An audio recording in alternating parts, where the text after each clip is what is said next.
Good afternoon, everyone. Good afternoon. Good afternoon. A fundamental principle of American democracy is that when we lose an election, we accept the results. That principle, as much as any other, distinguishes democracy from monarchy or tyranny. And anyone who seeks the public trust must honor it. At the same time, in our nation, we owe loyalty not to a president or a party, but to the Constitution of the United States.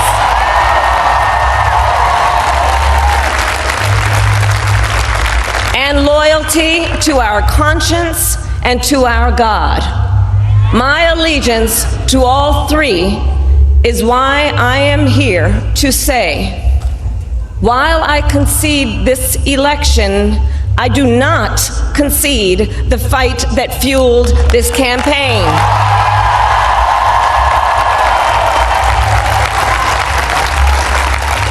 The fight for freedom, for opportunity, for fairness, and the dignity of all people. A fight for the ideals at the heart of our nation, the ideals that reflect America at our best. That is a fight I will never give up.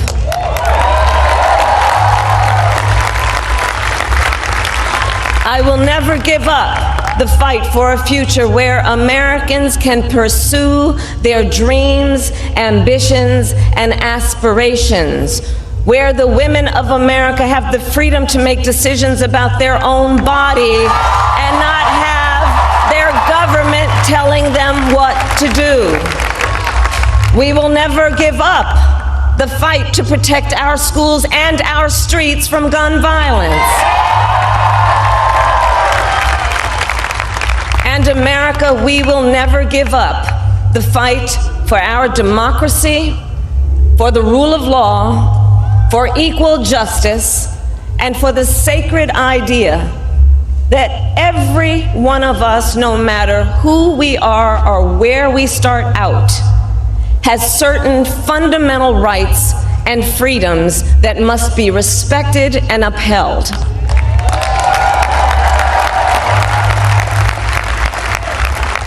And we will continue to wage this fight in the voting booth, in the courts, and in the public square.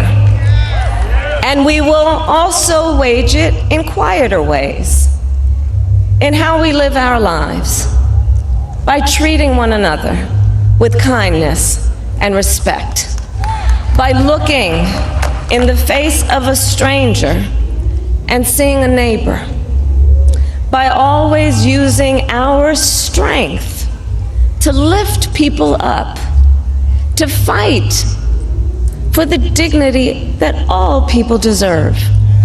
The fight for our freedom will take hard work. Now, this Kamala Harris statement or speech of concession after a loss of the presidency depicts a lot in manner in which the democratic space is opened in different areas or regions across the globe. Now, Harris says that America leads the way in ensuring that there is democracy. But is it really a question to be answered? Because America has always been accused of meddling in the affairs of other regions to an extent of putting puppets as leaders for other continents, mostly in Africa. Africa is regarded as a mediocre continent according to American authorities, and they always want to have a full control of the region. Now let us watch a reaction by this bold man who is castigating strongly the statement made by Kamala Harris on the democratic functioning of America and how America is a dictator, not a democratic country. Let's watch and make a reaction. Thomas Friedman has made it an entire career of lecturing people about democracy. Like, man, your own democracy is useless. You don't have a democracy. You have some sort of strange oligarchic system with an anachronistic electoral college. And you're then telling other people how they should run their political system. For God's sake. I mean, Bush versus Gore. The Supreme Court decided the election, not even the population. I mean, and yet you're so the book was written to inform people about the fabric of how US imperialism operates.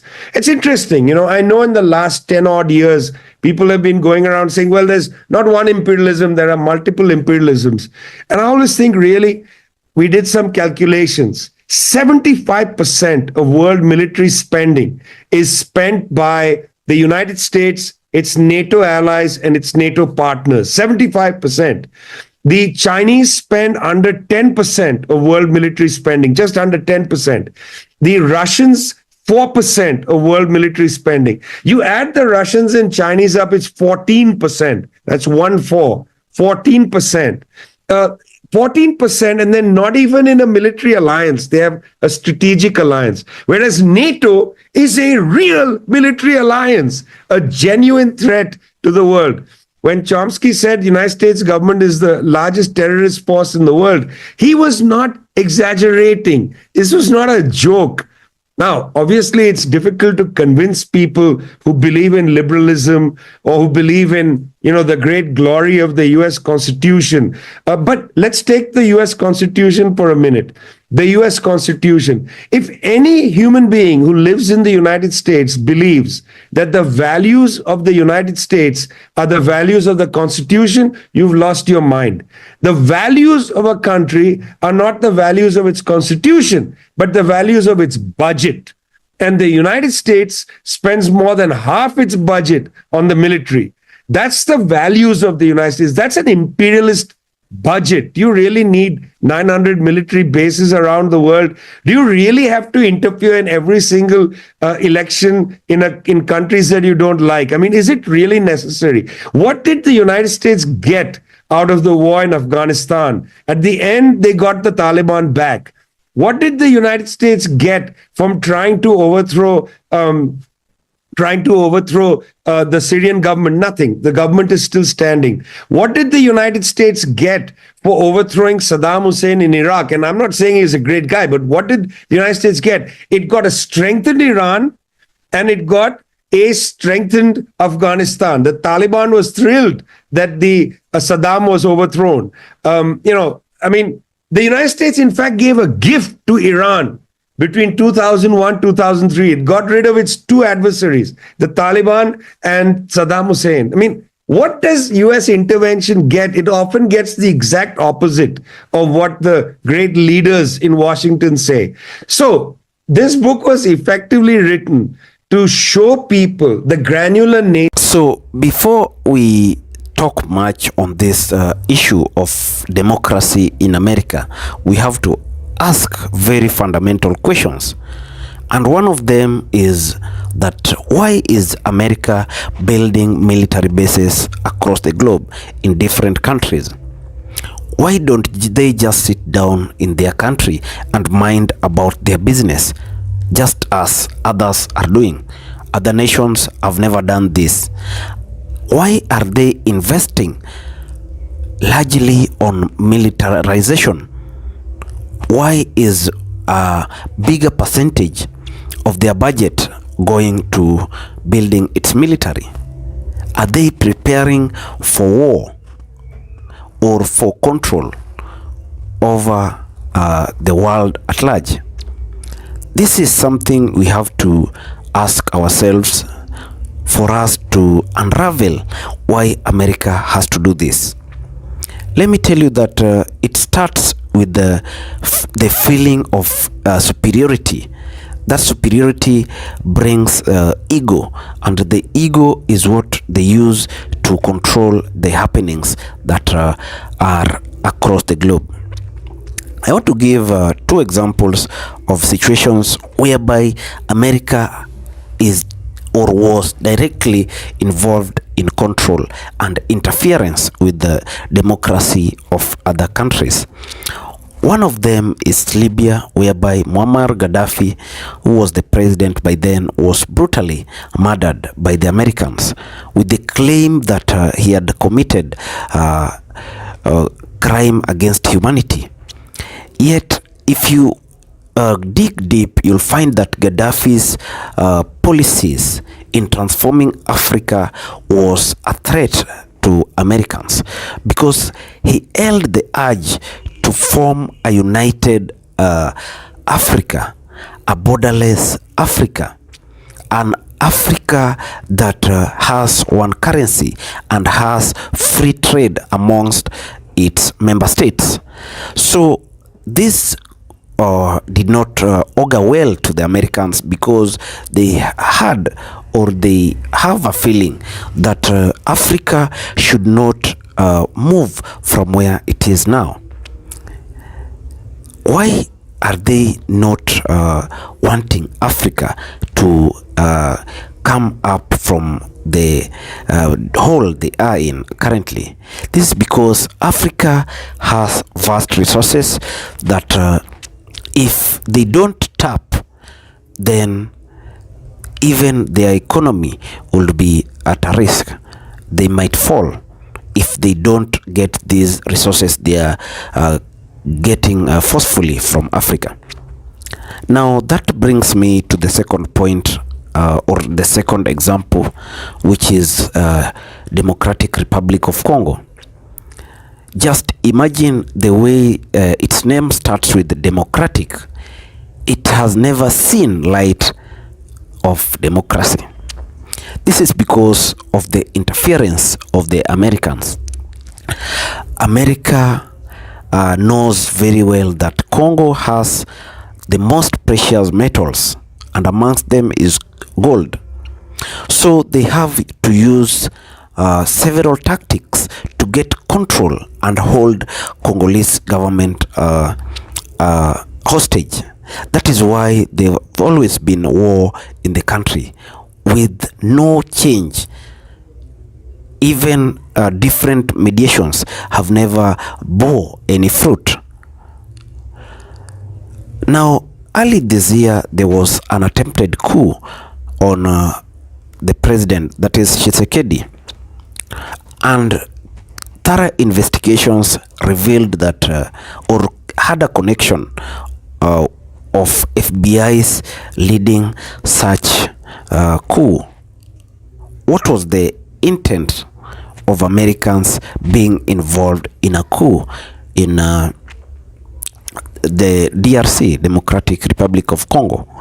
So it means that there is a big selfish interest of Americans, and they want to make Congo ungovernable.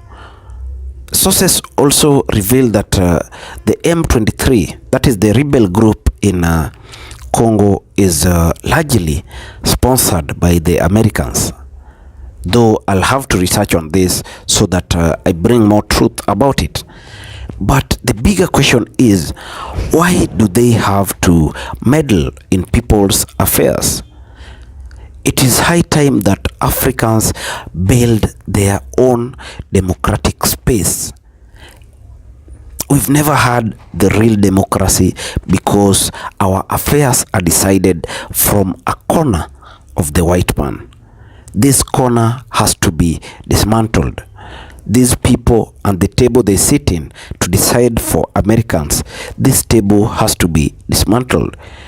By dismantling this table, we will have a way forward and a reason together. We could reason together and forge a way forward for Africans. It's about the future generation.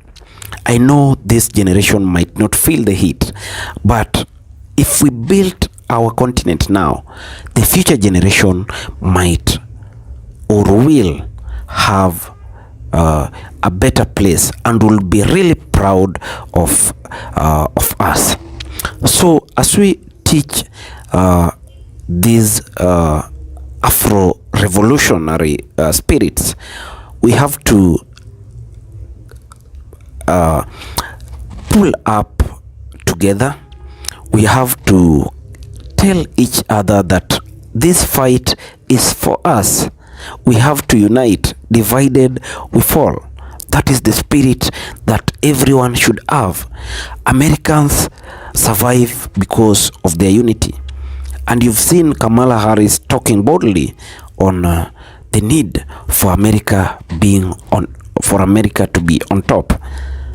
As Africa, with the resources we have, we can also be on top. This is the message we have today. If you're watching us for the first time, I urge you to make your subscription.